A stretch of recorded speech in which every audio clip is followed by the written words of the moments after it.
워마드라는 커뮤니티가 있잖아요. 워마드에 지금 성체 훼손 논란이 인터넷을 오늘 하루 종일 뜨겁게 달궜습니다. 네, 그렇습니다. 예. 사실은 이게 그 종교계로 봤을 때는 엄청난 사건이에요. 그러니까 카톨릭으로 봤을 때는 근현대 역사상 가장 초유의 일이다. 이렇게 지금 표현되고 예. 있거든요. 이유인 것은 이렇습니다. 자, 워마드는 뭐 아시다시피 지금 여혐 사이트 중에 가장 극렬한 여혐 사이트예요. 여러 가지 그 사이트들이 있는데 남성 남혐 사이트입니다. 죄송합니다. 예. 남혐 사이트입니다. 예. 근데 이제 메갈리안에서 떨어져 나와서 이 메갈리안은 그나마 이제 남녀 평등이라는 명분을 갖고 사실 활동을 하는 사람들이라면 이 워마드는 여성 우월, 극렬한 여성 우월과 남성 혐오, 모든 남성은 혐오스럽다. 예. 모든 남성은 번제자다. 이런 인식하에서 시작이 됐는데, 자, 지금 카톨릭에서 가장 성스럽게 생각하는 성체, 그러니까 미사에서 쓰이는 그러니까 예수의 육신이다라는 그 예. 의미를 담고 있는 이 성체를 성체에다가 빨간 글씨로 예수를 모독하는 글씨를 쓰고 올린 다음에 그 다음에 또 불을 태워버려요. 그런데 이 불태우는 것은 예수의 육신을 불태웠다라고 여기게 만들어서 예. 카톨릭에서는 가장 중죄 중에 하나거든요. 성체 모독죄. 예. 그래서 이 일부러 사실은 이 카톨릭에 대해서 좀 도발을 한 게 아니냐. 이렇게 문제를 크게 만들어서 주목받게 만든 어떤 의도가 있는 게 아니냐. 그렇게 지금 보여지고 있는 거죠. 예. 뭐 워마도 저도 이제 홈페이지 들어가봐서 이렇게 여러 가지를 봤는데 이렇게 가톨릭에 대해서 이렇게 유독 반감을 갖고 있는 이유는 어떻게 볼 수 있는 걸까요? 지난번에 왜 토요일에 6일이죠? 6일에 이제 이 시위를 벌일 때 사실 낙태와 관련된 그런 주장이 가장 많아요. 뭐냐면은 카톨릭은 전 세계 카톨릭은 낙태에 대해서 범죄시하거든요. 그런데 예. 낙태죄를 사실은 그 적용하는 것은 남성이 아니라 여성에 대해서 낙태죄를 지금 적용하고 있거든요. 예. 그러니까 이 글을 올린 사람도 이렇게 표현을 합니다. 여성 인권을 정책을 만들 때마다 그것을 반대한 카톨릭에 대해서 우리가 왜 존중을 해줘야 되냐 이런 표현을 쓰거든요. 그렇기 때문에 그러니까 가톨릭을 아주 정면으로 지금 타깃을 삼았다라고 볼 수가 있죠. 예. 천주교에서도 입장을 냈습니다. 어떤 입장을 냈는지 함께 보시죠. 엄청난 충격이다. 묵과할 수 없다. 이런 입장을 냈습니다. 성체 모독과 훼손 사건, 깊은 우려를 표한다. 거룩한 성체에 대한 믿음의 유무를 떠나서 종교인이 존귀하고 소중하게 여기는 것에 대한 공개적인 모독 행위는 우리가 절대 묵과할 수가 없다라고 했습니다. 신념을 표현하고 주장하는 건 자유롭게 허용이 되지만 보편적인 상식과 공동선에 어긋나는 사회 악이라면 마땅히 비판을 받아야 하고 법적인 처벌까지 이루어져야 한다. 이렇게 천주교가 공식 입장을 냈습니다. 김광삼 변호사님, 법적인 처벌까지 언급을 했습니다. 이 같은 경우에는 어떤 혐의 적용이 가능한 건가요? 법적인 처벌은 좀 쉽지 않을 것 같아요. 예. 왜냐하면 저 부분 자체는 물론 이제 천주교 신자 입장 아니면 예. 천주교 아니더라도 모든 종교인들이 올 때는 분노와 충격을 금할 수 없죠. 그래서 어떤 방식이든지 응징을 좀 해야 한다는 데는 아마 대부분이 그 의견에 동의를 할 겁니다. 그런데 법적인 부분은 좀 다른 부분이 있죠. 어떤 종교와 관련된 죄가 여러 가지가 있는데 이 예배를 방해했다던가 예. 그런 죄가 있고, 근데 지금 예배 방해한 건 아니잖아요. 그다음에 물론 저 성체 자체가 예수님의 몸이단 말이에요. 예. 그럼 몸 자체를 훼손한 것이라고 천주교 입장에서는 볼 수가 있지만 예. 실질적으로 다른 종교 입장에서는 또 다르기 때문에 이런 어떤 사체 오욕이랄지 이제 그런 죄로 처벌할 수 없고, 법적으로는 그렇게 해석하기는 조금 무리가 그렇죠. 있을 수 무리가 있다는 있고, 보시는 그다음에 거군요. 이제 성체 그러면 저것을 어디서 성체를 어디서 낳느냐, 예. 절도를 한 것이냐, 예. 그럼 이제 절도 부분도 있을 수 있지만 과연 그걸 특정할 수 있느냐 문제가 있고, 그다음에 이제 가장 중요한 부분 중 하나 이제 명예훼손이 될 수 있느냐는 건데, 이제 우리나라 형법상 명예훼손은 그 피해자를 좀 특정이 돼야 하는 거거든요. 근데 거의 천주교 자체의 어떤 특정할 수 없는 부분이 있기 때문에 사실 이제 죄가 되기는 좀 어려워요. 그런데 사실 이제 워마드가 이제까지 계속 이제 잡음이 끊이지 않았죠. 그런데 사실 종교적인 부분은 굉장히 민감한 부분이거든요. 그리고 굉장히 신성한 부분이거든요. 그런데 왜 이렇게 종교 부분까지 건드리면서 이렇게 할까? 굉장히 이해가지 않는 측면이 있어요. 예. 그런데 일부 그런 평가는 그러더라고요. 이런 걸 건드림을 말미암아서 어떤 주목을 받고 그들만은 이제 쾌락을 느끼기 위한 예. 그런 하나의 잘못된 방법으로 이렇게 나가고 있다. 그래서 결과적으로 이거 자체는 이제 상대방에 대한 어떤 가치, 그런 걸 존중하지 않는 거잖아요. 예. 그러므로 말미암아서 처음에 어떤 남성에 대한 혐오가 마치 양성 평등, 양성에 대한 차별에 반대하는 것처럼 보였었는데 예. 자꾸 이런 방향으로 나가다 보니까 잘못하면 양성 평등의 어떤 주장하는 사람까지 그런 것도 훼손할 수 있는 예. 그런 우려가 굉장히 있는 거죠. 당초에 이제 시작할 때는 취지는 그렇지 않았지만 약간의 이제 우월주의에서 어떻게 보면은 좀 혐오 쪽으로 흘러가는 것 같다라고 이제 분석을 하는 시각도 있는데요. 어떻게 보십니까? 네, 그 뭐 대학로에 모였던 수많은 여성들이 이제 다 뭐 워마드적인 시각을 가지고 있다고는 생각하지 않습니까? 예. 뭐 여성의 입장에서는 뭐 나름대로의 이렇게 우리 목소리를 들어달라라는 여러 가지 이유가 또 있을 수도 있는 거죠. 성범죄 피해자가 여성이 예. 대부분이고 그 부분에 대해서 좀 더 적극적으로 수사해 달라거나 그렇지만 또 이제 남성의 입장에서 보면은 그 수사가 그렇게 치우치지 않았다, 그건 팩트가 아니다라는 이제 의견이 있을 수도 있고요. 예. 이왜 여혐, 나혐이 생겼느냐 그 이유를 뭐 파고 들어가면은 각자의 입장이 너무나 틀릴 것 같습니다. 근데 이제 안타깝게도 이렇게 너무나 극단적으로 혐오 입장으로 가다 보면 아까 얘기하셨다시피 굳이 가지 않아도 되는 지점까지 가서 또 혐오가 커지고 이거는 갈등으로 번질 수가 있는데요. 예. 저는 이제 원인을 따지는 것을 넘어서서 어쨌든 이렇게 혐오 문화로 가면 절대로 안 된다. 그러니까 남성이 여성을 혐오하고 여성이 남성을 혐오하는 것은 예. 굉장히 국가적으로도 저는 손실이라고 생각하기 때문에 지금 너무 이제 감정적으로 흐르는 성 문제가 이제 조금 더 이성적으로 다루어질 필요가 있다라고 생각하고 있습니다. 예. 어쨌든 이 일이 여기서 마무리될지 논란이 더 커질지는 모르겠습니다. 그런데 이제 워마드에서 지금 천주교에서 강력한 입장을 밝힘에도 불구하고 계속 이런 일이 반복이 된다면 천주교 측에서도 이제 법적인 대응을 할 가능성이 있는 건데 뭐 일반 좀 반대하는 입장에서는 경찰의 수사도 이루어져야 한다 이렇게 주장하는 의견도 있습니다. 이게 수사를 할 수도 있는 사안이 됩니까? 근데 그건 예. 좀 쉽지 않아요. 일단 예. 수사라는 것은 이제 범죄 혐의가 있을 때 그 혐의를 어떤 범행을 한 사람을 데려다 조사를 하고 이제 예. 그런 식으로 이루어져야 하는데 일단 이 부분이 어떤 종교적인 어떤 신상 부분을 건드린 건 맞는데 예. 이 현행법상 처벌할 수 있는 것이 마땅치 않기 때문에 이제 수사까지 가기는 굉장히 어렵다고 봅니다. 그리고 이제 가서 수사를 한다 하더라도 이 워마드 이 서버가 해외에 있는 걸로 알려져 있어요. 그렇다고 한다면 이러한 글을 올린 사람들을 어떻게 IP를 추적하든지 해서 수사를 하는데 또 그게 또 쉽지 않죠. 예. 그래서 여러 가지 난관은 있어요. 그런데 가장 중요한 것은 물론 법적으로 뭐 처벌하는 것은 어떻게 보면 분노와 충격에 대한 어떤 만족이 될 수는 있겠지만 예. 아까 말씀드린 것처럼 스스로 자정하는 이제 그런 것들이 굉장히 선행이 예. 돼야 할 것 같습니다. 예. 지금 뭐 워마드 얘기만 들었지만 지금 SNS나 인터넷 보면은 남혐, 여혐 이런 편견을 상당히 좀 조장하는 그런 신조어들이 무분별하게 쓰이고 있는 게 현실입니다. 저희가 몇 가지만 좀 소개를 해드릴게요. 많이 들어보셨을 겁니다. 된장녀, 김여사, 김치녀.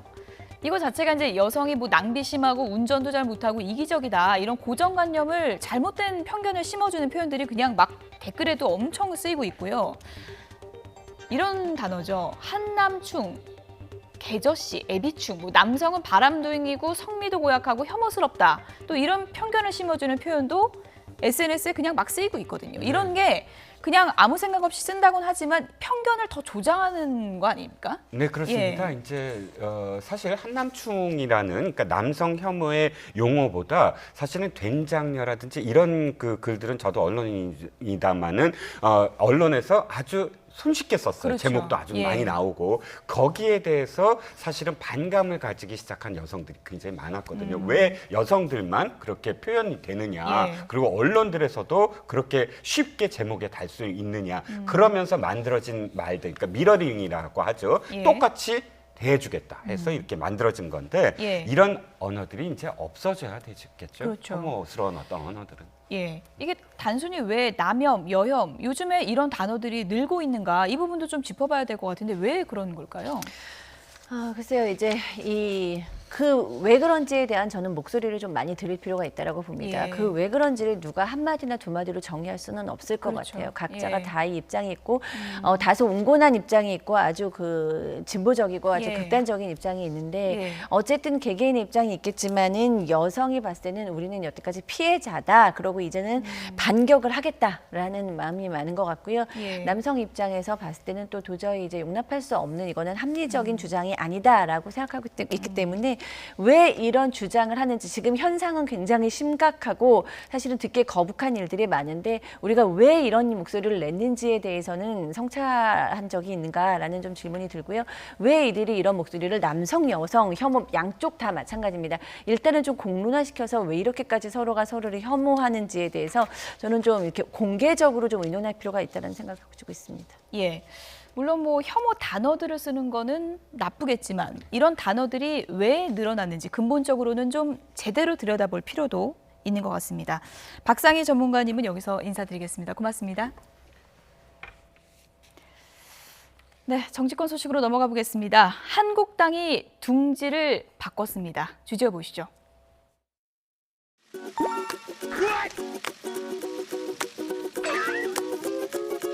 두 명의 대통령을 배출하고 세계 10위권의 경제 대국을 이룬 보수 정당의 여의도 당사를 이제 마무리합니다.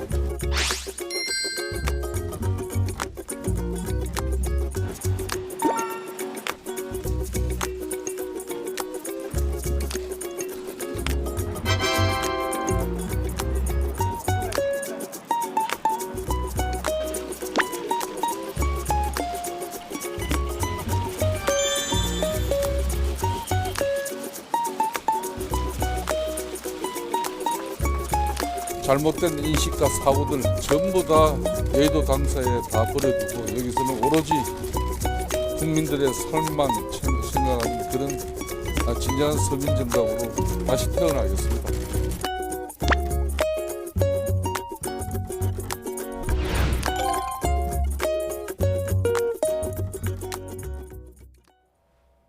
네, 여의도에서 영등포로 갔습니다.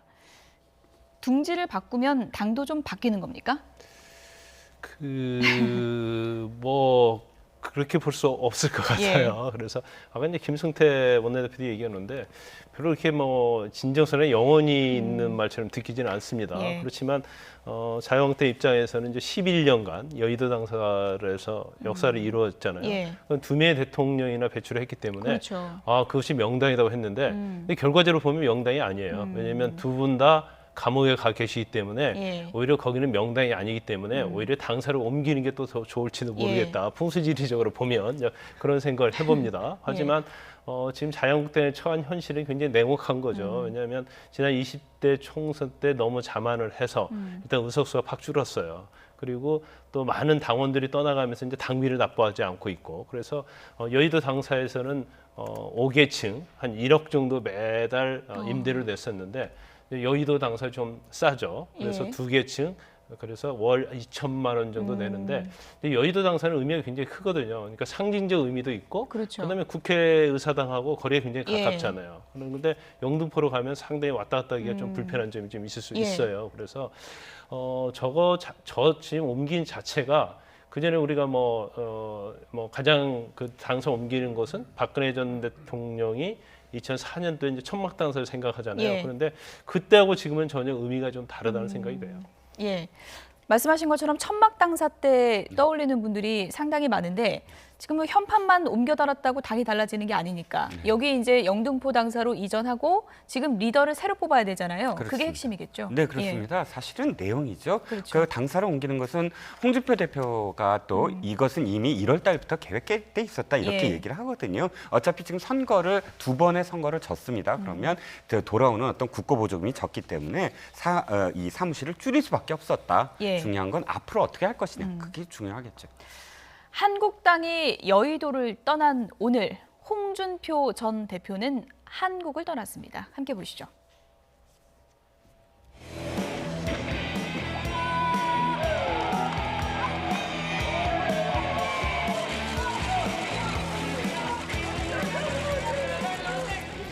말은 오늘 아침 조간신문에 난 것 이외에 더 이상 없습니다.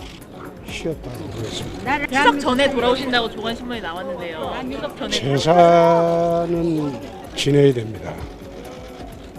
나한테 있어서 내 아버지 어머님은 신앙과 같은 그런 분입니다. 돌아가셨어도 제사는 지내러 들어와야 됩니다. 미국 가서 뭐 하실지 계획 좀 카톡으로 연락 주시면 답변드리겠습니다. 제사 지내고 다시 나가실 수도 있는 건가요? 제사 지내러 들어올 겁니다. 당내 갈등이 좀 심각한 상황으로 나. 모두 한 마음이 돼서 해줬으면 좋겠는데 꼭 그렇지가 못하다면 치열하게 내부 논쟁이 있는 것이 좋습니다. 그렇지 않고 또다시 미봉으로 거치게 되면 그 갈등이 계속합니다. 치열하게 내부 논쟁을 하고 전국적으로는 하나가 되어서 야당의 건전한 야당의 역할을 제대로 할 수 있었으면 합니다. 대표님 추석 후에 돌아오신다고 했는데 당원의 일부 의원님들이 그래도 약간 반발을 하셨거든요. 그에 대해서 어떻게 생각하시는지. 나는 의의가 없다. 나는 일반 당원입니다. 내 일반 당원에 불과합니다. 300만 당원 중에 한 명입니다. 판단이 옳다고 인정받을 때 돌아오시겠다고 했는데 그 시점은 언제쯤으로 예상하시나요? 기자 여러분들이 좀 정해주시죠. 네, 기자 여러분이 좀 정해달라고 했는데 이종우 실장님이 좀 네. 대충 정해주실까요? 아니 근데 본인이 다 말씀을 하셔서요. 저희가 기자들이 정할 수가 있나요? 네. 자, 확실하게 말씀을 하셨습니다. 추석 때 제사 지내러 들어오시겠다. 그런데 기자가 그렇게 물어봤습니다. 그럼 다시 나가시나요? 했는데 뭐라고 대답을 했냐면 추석 때 들어오겠습니다. 예. 같은 말이지만 어쨌든 나가겠다는 말씀을 다시 안 나간다는 하셨거든요. 얘기는 없네요. 예. 예. 그러니까 추석 때 돌아오겠다라는 말씀을 저렇게 완곡하게 하신 게 아니냐. 예. 왜냐하면 추석 밥상에 이야기가 올라가야 된다. 잊혀지는 게 정치는 가장 두렵거든요. 제 예상인데 귀국 날짜도 미리 페이스북에 띄우지 않을까 그런 아마 생각이 그러시지 않을까요? 듭니다. 예. 홍준표 대표가 그러니까 지금 마침표가 아니라 쉼표다. 이 점을 이제 명백하게 한 것 같은데 총선은 안 나온다고 분명히 했고요. 네. 그 뒤에 무엇을 보는 걸까요? 총선이 나오지 않는다고 했는데 예. 이제 그것도 제가 볼 때는 그때 돼봐야 한다고 생각을 해요. 예. 왜냐하면 워낙 정치는 변하고 예. 또 홍준표 전 대표도 뭐 전에 보면 그렇게 본인이 한 얘기가 그대로 지켜진 건 없어요. 그러니까 예. 상황이 변하면 또 나올 수 있다고 봐요. 그러면 일단 이제 그 총선이 때 안 나온 걸 이제 전제로 얘기를 한다고 하면 후위를 도모하고 있는 거예요. 그러니까 지난 8일 페이스북에다 그렇게 얘기했잖아요. 연말까지 나라가 나가는 방향을 지켜보겠다고 그랬어요. 그러면 우리가 볼 때는 아니 연말까지는 뭐 미국에 있고 들어오지 않으려나 예. 그런 생각을 했어요. 그리고 중요한 것은 이제 판단이 옳다고 인정되면 다시 시작한다 그랬거든요. 그러면 본인이 복귀하는 시점을 국민들이 결국은 내가 한 말, 그러니까 예. 본인이 한 말은 그거잖아요. 지금 좌파 정부고 결국은 뭐 북에 놀아나고 있다. 그다음에 경제는 정말 경제가 잘못되고 있다. 예. 그래서 이런 것들이 인정받으면 돌아오겠다고 했기 때문에 예. 그 시점이 굉장히 언제 될지 모른다고 했는데 추석 때는 무조건 오겠다고 예. 했기 때문에 제가 볼 때는 추석 때 와서 나가지 않으시고 네. 후위를 도모할 가능성이 크다 이렇게 봅니다. 어쨌든 추석 때 와서 제사는 꼭 지낸다고 하셨으니까 제사 지내고 나서 일정은 어떻게 되는지는 저희가 좀 지켜보도록 하겠습니다. 끝으로 간략하게 안희정 전 지사 재판 얘기 간략하게 좀 해보겠습니다. 안희정 전 지사의 반격이 본격적으로 시작됐다. 이런 얘기들이 나오고 있습니다. 왜 그런지 내용을 좀 보시죠. 안희정의 반격이다. 이런 얘기가 나오고 있는 게 안희정 전 지사 측 증인이 이렇게 얘기를 했습니다. 두 사람이 아주 격이 없이 얘기를 하더라. 이렇게 얘기한 건데요. 아주 구체적으로 얘기를 했습니다. 이 증인은 김지은 씨, 피해자 김지은 씨의 후임 수행 비서인데요. 올해 초에 충남한 고깃집에서 저녁 식사하는 거 안 전 지사가 김지은 씨에게 뭔가 놀리는 듯한 말을 했는데 김지은 씨가 이랬다는 거예요. 지사님 아니에요. 지사님이 뭘 알아요. 이렇게 얘기를 해서 주변에서 깜짝 놀랐다고 합니다. 그러니까 지사님이 뭘 알아요 할 정도로 편한 사이였다. 그러니까 이런 얘기거든요. 예. 지난번에는 고소인 측 증인이 나왔고 이번엔 피고인 측 증인이 예. 나왔습니다. 양쪽에 엇갈리는 대목이 딱 이거거든요. 김지은 씨가 위계에 의해서 사실 관계가 있었느냐 아니면 친밀한 관계였느냐. 예. 그걸 서로 양쪽에서 입증하려고 앞으로도 계속 증인들의 엇갈리는 어떤 증언들이 나올 가능성이 크다는 것이죠. 예. 이렇게 되면 어떻습니까? 지금까지 전반적으로는 안희정 캠프가 상당히 좀 위계 질서가 확실하고 뭐 말대꾸도 못하는 상황이었다는 얘기가 줄을 이뤘는데 분위기가 조금씩 반전되는 계기가 되는 건가요? 그렇죠. 이제 지난 재판 때까지는 검찰 측 증인이에요. 그러면 안희정 전 지사의 유죄를 입증한 증인들이 나와서 증언했기 때문에 안희정 지사에게 굉장히 불리한 증언이었죠. 그런데 오늘부터 재판은 안희정 전 지사 측의 증인들이 오기 때문에 결과적으로 김지은 씨와 안희정 지사가 어떤 관계였냐. 그럼 격이 없는 관계였다. 그러면 사실 격이 없는 관계에서는 유력을 쓸 수 없는 거 아니겠습니까? 또 증언 중에 하나가 수행빚을 그만두는 날 같이 있는 자리에서 이제 차 안에서 그랬다고 그러는데 굉장히 많이 울었다는 거예요. 그리고 안희정 지사 보고 싶으면 어떡하지 이런 얘기까지 하는데 많이 울었고 지난 수행비서도 그만둔 날 울었다고 하는데 내가 울어도 되나요? 이제 이런 얘기를 했다는 거거든요. 그러면 이것은 서로의 어떤 애정과의 각별한 관계에 있는 것이 아니었느냐. 그래서 오늘 증언 자체는 유력이라는 것을 사용하지 않았다. 이제 그 부분을 입증하는 거기 때문에 과연 어느 누구의 진술에 대해서 신빙성을 가지고 보느냐에 따라서 이제 유죄 무죄가 달라지는데 지난번 증언 때까지는 안희정 전 지사가 유죄가 나올지 않을까 했는데 오늘 증언을 보면 또 그렇지 않을 수도 있네. 이제 이런 상황이 될 수 있어요. 그래서 이제 다음 증언 때는 안희정 전 지사의 처가 나와서 또 증언을 하기로 돼 있거든요. 그래서 그 다음에 어떤 증언이 나오느냐에 따라서 결과가 좀 달라질 수 있다 봅니다. 그 부분과 관련해서 안희정 전 지사 측에서 김지은 씨 측 증인을 모해 혐의로 고소까지 했습니다. 어떤 내용인지 보시죠. 어떤 얘기를 했던 증인이냐면요. 지난 재판에서 이렇게 얘기를 했었습니다. 안 전 지사가 성추행 논란 관련 보도를 막아달라는 취재 요청을 모 언론사에 했다. 언론사 간부가 실제로 기자에게 기사 쓰지 말라고 지시까지 했는데 저항에 부딪혀 결국 기사는 나갔다. 이렇게 이제 증언을 했는데 이게 사실이 아니라고 이제 반박을 하면서 용어가 좀 어렵습니다. 모해 위증 혐의 이건 어떤 건가요? 모해 위증은 쉽게 말하면 상대방을 해할 목적으로 법정에서 이제 거짓말을 했다 이렇게 볼 수가 있는데 저 구모 씨는 경성 캠프, 그러니까 안희정 지사 경성 캠프의 자원봉사자였다고 그래요. 그래서 본인은 그렇게 이 얘기를 들었기 때문에 그대로 증언했다고 하는데 안희정 전 지사는 그런 일이 없다. 그러면서 서울 서부지검에 모해 위증으로 오늘 고소장을 제출을 했다고 그럽니다. 어쨌든 안희정 전 지사 재판 지금 큰 물줄기가 조금씩 방향이 바뀌는 게 아니냐 이런 얘기들이 나오고 있는데 앞으로 어떤 증언들이 추가로 나올지는 저희가 좀 차분하게 지켜보도록 하겠습니다. 이종근 데일리한 논설실장 김광삼 변호사 두 분이었습니다. 고맙습니다.